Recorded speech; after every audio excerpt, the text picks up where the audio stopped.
Narito ang opisyal at detalyadong fighter comparison para sa bakbakang Melvin Jerusalem versus si Yakul Wakusi. Melvin Jerusalem.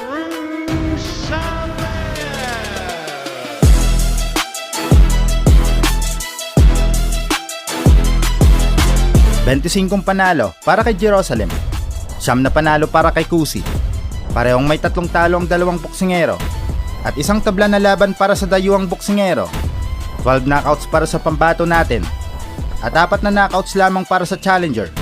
32 anyos kontra 22 anyos. Mas matangkad ng 2 pulgada si Kusi. Mas mahaba din ang galamay nito. At kanan kontra sa kaliweting boksingero. Karanasan at kalibring kalaban, lamang na lamang si Melvin Jerusalem sa aspetong ito. Nakalaban niya na ang mga elite fighter tulad ni Yodai Shigeoka na tinalo niya ng 2 beses at si Oscar Collazo.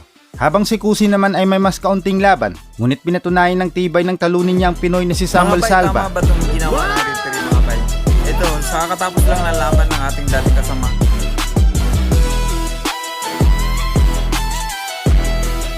Estilo sa depensa at atake, ginamit ni Jerusalem ang kanyang counter-punching, lateral movement at kalkuladong big shots.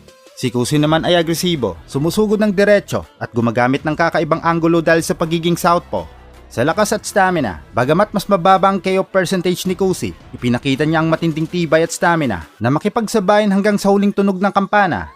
Samantala si Jerusalem naman ay kayang magbitaw ng mga solidong combination shots na kayang magpayoko ng kalaban.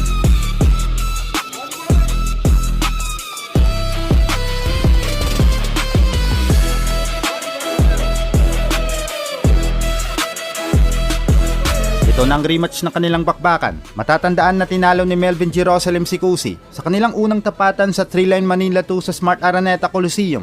Napanatili ng Pinoy ang kanyang WBC World Minimum Weight title. Pero this time ang Pinoy naman ang dadayo sa South Africa. Sana manalo ang pambato natin at mabitbit pa uwi ang titulo pabalik ng Pilipinas. Abangan natin ang laban na yan.